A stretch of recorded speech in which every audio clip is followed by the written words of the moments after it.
যখন আমাদের শরীরে গ্লুকোজের পরিমাণ খালি পেটে 5.1 এবং তার উপরে থাকবে, অথবা 75 গ্রাম গ্লুকোজ খাওয়ার 2 ঘন্টা পরে যদি রক্তে গ্লুকোজের পরিমাণ 8.5 আর এর চেয়ে বেশি থাকবে, তখনই আমরা তাকে গর্ভকালীন ডায়াবেটিস বলা হয়।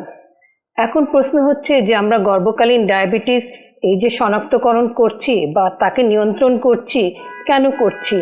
কারণ এই গর্ভাবস্থায় যদি কারো ডায়াবেটিস থাকে, এই ডায়াবেটিসের প্রভাব মা এবং তার গর্ভাবস্থার শিশুর দুটোর উপরেই পড়বে।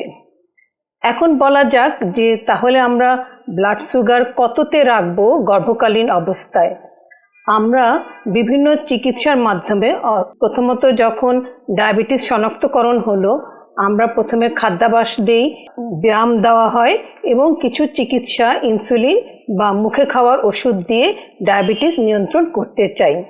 তাহলে এই নিয়ন্ত্রণ করার ফলে আমাদের রক্তে ডায়াবেটিসের গ্লুকোজের পরিমাণ কত থাকা উচিত? খালি পেটে সেটা 3.9 এবং 5.3 মধ্যে থাকতে হবে, এবং যে কোনো খাওয়ার 2 ঘন্টা পরে 5.6 থেকে 6.7 পর্যন্ত থাকতে হবে।